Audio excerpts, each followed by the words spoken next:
This is a very difficult argument to make. People want the government to fix everything. They want the government to solve everything.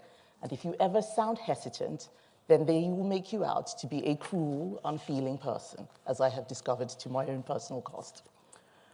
And this is partly how we have got ourselves into a state where debt is at record levels, and we are spending more on debt servicing than we are on health, or on education, or on defense.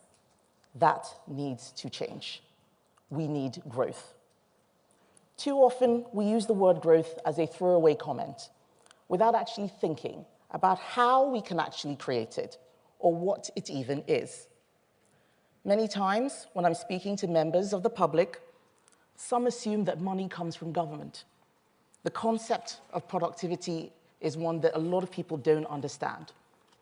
They think all jobs are economically equal, whereas as business, you will know that some jobs are productive and others less so.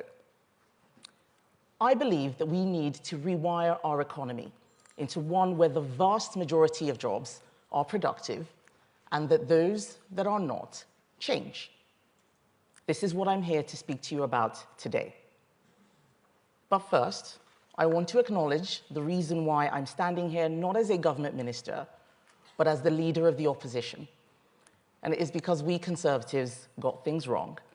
And unless we explain where we got things wrong, we will repeat those mistakes. My father was a GP. He always told me that if you get the diagnosis wrong, the treatment won't work. You'll keep treating the patient over and over again, but they will never get better. And that is what I fear is about to happen in the UK. We haven't done the work which is needed to understand what the root causes of our problems are. And I am worried because the Labour Party are not just repeating many of the mistakes which we made in government, they are doubling down on them and combining them with an unprecedented raid on business. Today, we are all talking about the consequences of the budget, but we do not yet know what the full consequences of their legislative program will be, like their employment rights bill, designed by trade unions.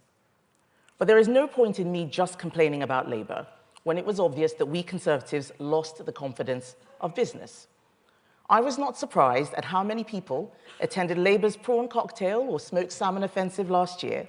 I know it is because you thought that we didn't understand what your needs and concerns were, and you knew we were going to lose. So as a first step to fix that, I have made sure that the two people who are in the most business-facing roles in my shadow cabinet are people who have run companies themselves, people who understand what you are about. Our Shadow Chancellor, Mel Stride, was the widely respected chair of the Treasury Select Committee. Before Parliament, though, Mel founded a successful business which he expanded into the US. Our new Shadow Business Secretary, Andrew Griffith, is a former Treasury Minister and chartered accountant. He's been a successful financial analyst and asset manager. He has serious boardroom experience. During the leadership contest, many people kept asking me, what are your policies? This was something that I resisted answering, because there is a lot that we need to fix before a party that's just started in opposition starts with new policies. I believe that we need to begin with first principles. If you're thinking about opening a restaurant, you don't start off with what the menu will be. So what are our principles? I believe that we need to have free and fair competition, not monopolies, not rent-seeking, not corporatism, but a genuine competition that allows new entrants in and those who are no longer productive to evolve or leave the economy. That is what free enterprise is about. We Conservatives must be the party of business, not just big business, not just corporates, but small business too. Every big business started out as a small business, and that is why I'm so concerned that the burden on them is still increasing, with taxes, corporation tax, employers' national insurance, and new regulations. The new government believes that invisible businesses can absorb these costs, but it is everyday people who bear the brunt, either in higher prices or lower wages, sometimes both. We may see the jobs which are lost as a result, but no one ever sees the jobs that never get created. So I am here to show you that I understand businesses' values. I am not here to represent business interests. That's your job. I'm here to let you know the Conservative Party shares your values. I'm often criticized for talking about capitalism. Someone once told me that capitalism is old-fashioned. I don't think so. I think it is important that we explain what capitalism in a free market environment means. Capitalism is not a dirty word. Wealth is not a dirty word. Profit is not a dirty word.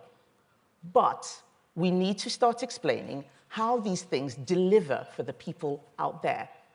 People who often think that you are in it for yourselves and we, the politicians, are in cahoots. People who think that business is all about greedy fat cats, rather than people who are working hard, entrepreneurs, and those who are making life better for all of us one way or another. Secondly, we have got to be more precise when we talk about growth. It is not just about increased GDP. It is not even just about increased GDP per capita. You can increase GDP by increasing immigration, but no one feels richer. In fact, some get poorer. You can increase GDP per capita by getting more millionaires and billionaires to move to your country, but that won't necessarily make everyone else better off. In fact, there are many studies that show even when nothing has changed, we are more likely to feel worse when we compare ourselves with those who are a lot wealthier than us. I am talking about real growth. Growth that people can see, growth that people can feel. Seeing an improved environment around them, as well as having more money in their pockets to spend. Knowing that we have enough money to provide security, to protect our families, but also to protect our country in increasingly dangerous times. The bottom line is that economic growth is not the end in itself. It is a means to an end. The end is to make people's lives better. We are not the only country to suffer from low growth. It is plaguing almost all developed countries. As Trade Secretary, just after COVID, I traveled all around the world, and in Italy, Mexico, Japan, the US, Australia, France, people were talking about the same things: a higher cost of living, higher inflation, difficulties controlling mass migration. We are not alone in these problems, but we are unique in our circumstances and our ability to get things moving. That is going to require a change of mindset, and that starts with our politics. Politics needs to accept boundaries. Every day in the legislature, someone has a great new idea that sounds nice in principle, but in practice creates more red tape, more bureaucracy, more burden. The incentive for us as politicians is to keep announcing new nice things. But the way to fix things is not just about creating new laws. We must not be a bureaucratic state. We need to get a proper diagnosis of what is going wrong. Why is capital investment so low? Why is productivity still so stubbornly stalled? I have read endless reports and many reviews with all sorts of potential solutions, improving skills or getting our pensions working harder for us, and we have brought in regulations and policies to address this, and yet still, things are not getting better. I think we need to look again. So I'm not standing here telling you that I have all the answers.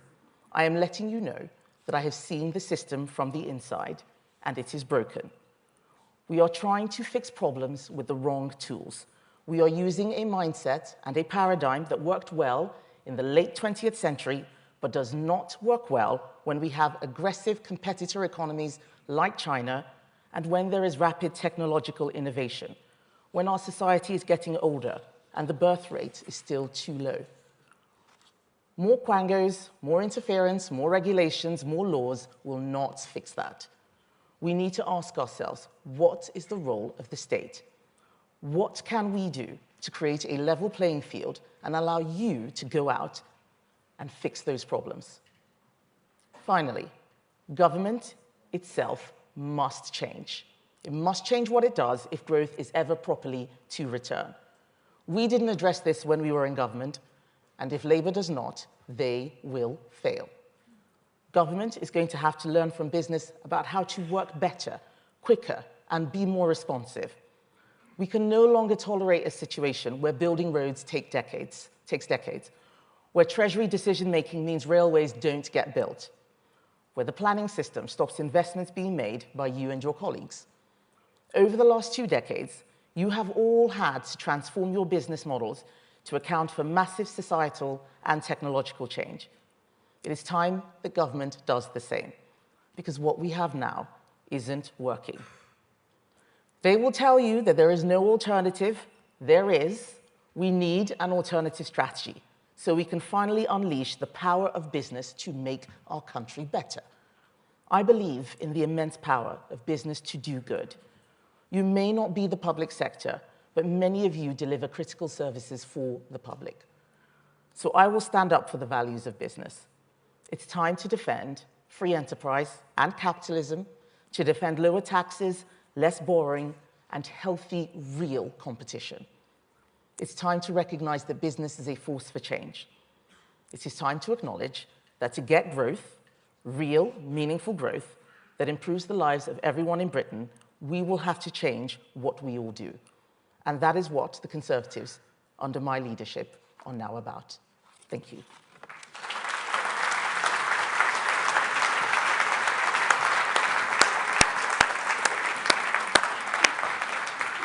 Thank you for that. I think you're going to take 2 questions from media, and then we'll go out to the audience to ask for your questions. So I think there were... I had Gurpreet Narwan from Sky News.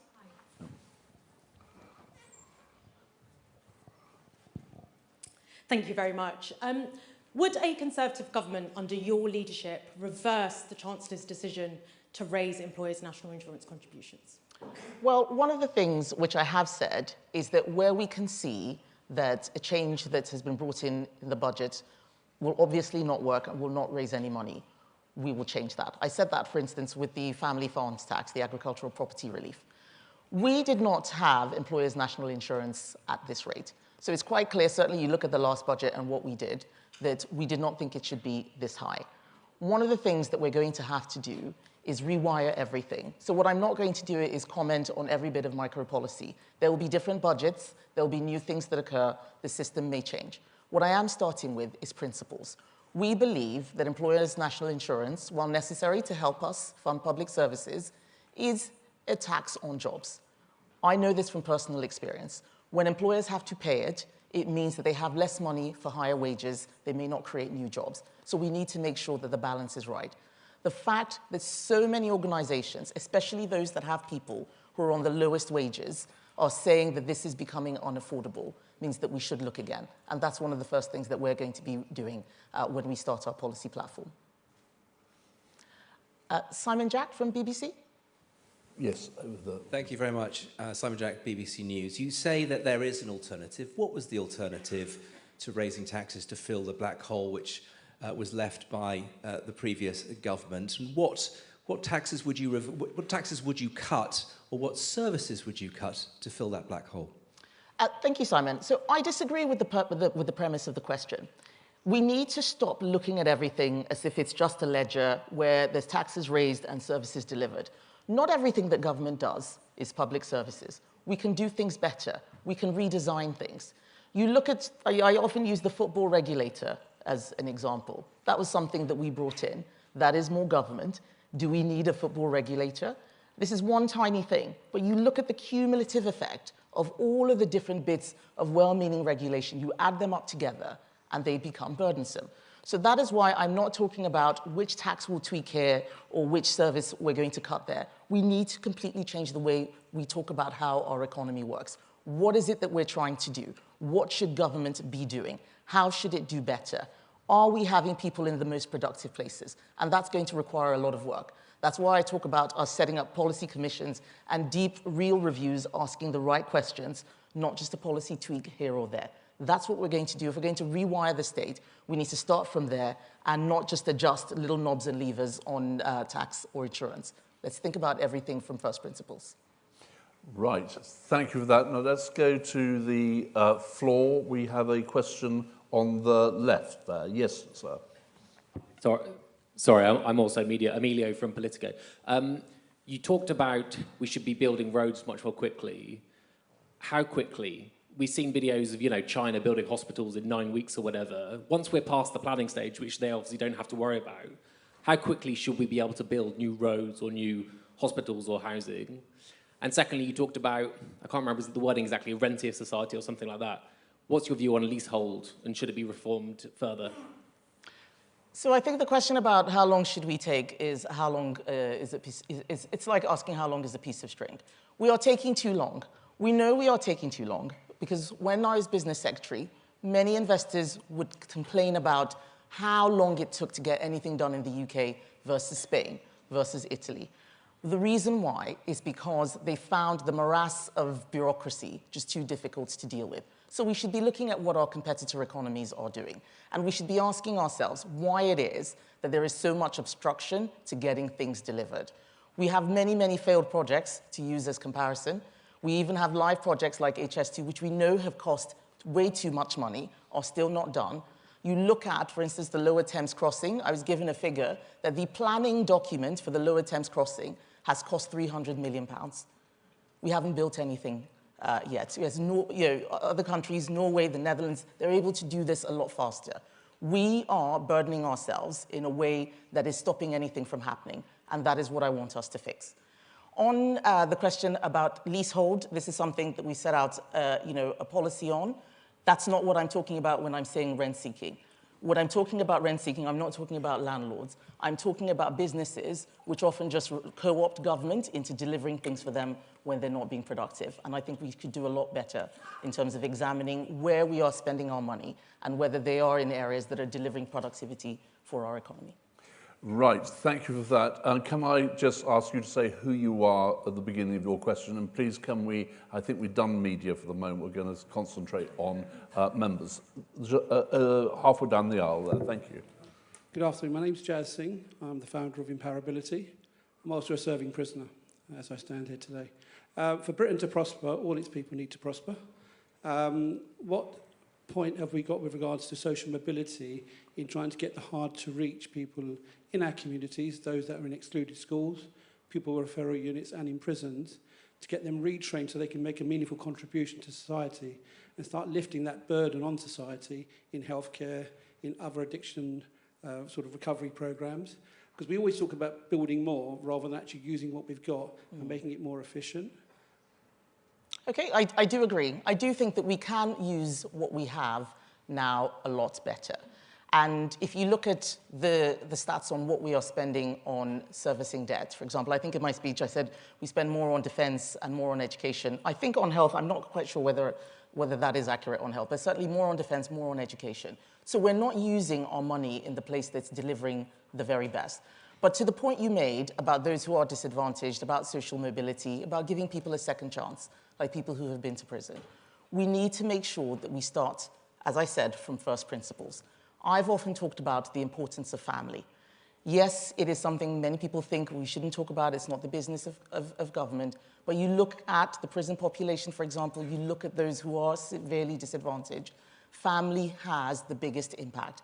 What can we do to support families? Whether it's on getting mothers to work, whether it is on childcare, or even in providing safer, stronger communities. These are things where we need to look at what we're doing and whether it's just busy work or actually things that are making a meaningful difference to people's lives. There are a lot of things that we did do when we were in government, which I think worked. We had a Troubled Families program. It was very specific, went into, literally into people's homes, but it was quite a complex way of delivering that sort of policy. There may be better ways of doing that. And that's why I'm not sitting here saying we've got all the answers. We do not. We've had 14 years of different flavors of Conservative government, but we still have many of the challenges that our peer countries have, whether in France or Germany. What can we do to try and turn things around, given the state of technological innovation, competitive countries, an aging society, demography, and so much more? I think that there's a lot more that we can do. Thank you. Over on the left, please. And if you want to ask a question, just waggle your hand vaguely in the air and somebody with a paddle will come and tell you that you've just won the auction prize. Yes, over on the left, sir. Hi, Joe Parkinson from WeGrow. One of the things that I think about a lot is the state pulling levers and basically nothing happening. Because, I mean, there's this perception that, you know, you can just get into government and we'll just turn this dial and press that button and it'll be fine. And there's a really excellent book by Sam Freeman about the problems of government. And how can we undo those bottlenecks that mean that we announce a package that says we're going to spend X amount of money on creating this, and then nothing happens. And then we say we're going to change these regulations, and then nothing happens. It actually delivers growth. So how do we undo those bottlenecks within the British state at the moment to actually allow decisions that are made and resources are allocated really manifesting themselves in change that affects people on a daily basis? Thanks. I think we're going to have to look again at how we see risk. If I look at my experience in all the various government departments I was in, whether it's business or trade or education or the Treasury, risk appetite often precluded the way things were delivered. And I gave evidence to the Post Office inquiry recently about that we are trying to create almost a zero-risk environment. And so the bottlenecks tend to be in areas where the risk assessment has been made in such a way that the benefit is less post the risk assessment. This doesn't mean that we shouldn't think about risk, but I don't think that the way we're doing it is particularly helpful. We add in so many caveats, so many sort of different legal, public law barriers, consultations, judicial review. You know, you look at the planning system, how much people are able to oppose things that should just happen anyway, not necessarily things that will be disruptive or destructive. And I think it is about looking at the balance of risk. You look at what happened during COVID, for example. I think we got the balance of risk wrong there, but we cannot create a zero-risk environment. We need to get more people understanding that risk does create reward, and that if you do take risks and you lose, the government cannot always be there to bail you out, but that if you do succeed, then you should be able to enjoy those rewards. So let's look again at risk management, risk appetite, and what it is we are genuinely able to bear. And I think that that will help us move and shift some of those levers that are actually quite stuck. Right, just to say we have a slight problem with a shy right. All right. So we want to keep balance between the left and right of our parties. I will look at them. So I'm going to go to the right-hand side of the panel there, thank you. Good afternoon. Dominic Collier from City and Guilds. Our recent report, Making Skills Work, highlighted that 91% of CEOs see developing skills as fundamental to boosting productivity. As leader of the opposition, how will you focus on this area? Well, I think I'll start by making us more specific about what we mean when we say skills. I sat in many roundtables, many meetings, and everybody was talking about skills, and we were speaking at cross purposes. What exactly do we mean? For some people, it's basic social skills. I remember doing a prison visit, and I was told that we teach them skills, and I asked to see what sort of skills they were teaching, and it was basic things like teaching people to say please and thank you. That the prisoners who left prison, who couldn't use those the language that children use, were unable to move very far. To the more, the other extreme end of the line, AI and so on. There is a huge spectrum of skills development that is required. Making sure that we are able to do so in a way where we're developing the talents of people in this country, creating more second chances, not just assuming that what you did at A-levels or at university is what you're going to do for the rest of your life when we know that we're all getting older and we're all going to be working longer. So I would like us to be more specific about skills. I sat in meetings where some people were talking about, very serious manufacturing skills, and another person was talking about PowerPoint. It's not the same thing. We need to be more specific in our language. We need to talk to each other better, and I think that way we'll be able to develop real policy that makes a difference. Thank you. Question over there. Hi, I'm Lenny Rolls from the University of Sussex. I wondered, following on from that question, given the skills that we're providing students that are coming through and how important universities are to the UK economy, what more you think government needs to do to support universities to be able to deliver growth for the economy? So I actually went to University of Sussex. That was where I got my first degree in engineering. And it amazes me how much has changed in the last sort of 22 years since I finished, how even the programming and the coding which I was doing there has become obsolete.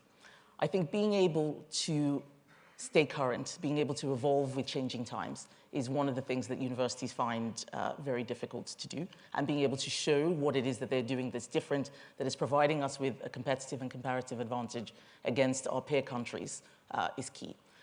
I am quite worried right now about the ability for your key customers, that is students, to be able to pick the right course for what they want to do in life. I think that there is a lot of confusion about what you can do with courses. Many courses teach knowledge, not necessarily skills.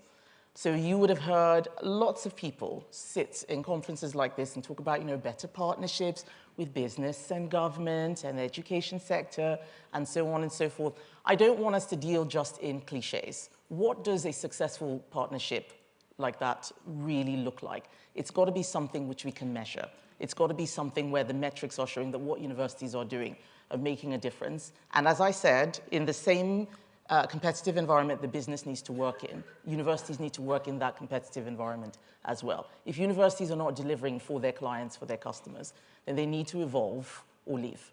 And that's one of the things that I think that we can do better in terms of measuring the genuine outcomes of the people who are passing through our educational institutions to make sure that they're getting what they are being promised, because they mostly only get one chance. They come out with a lot of debt, and we need to make sure that we're making sure that they use that one chance as best as they can.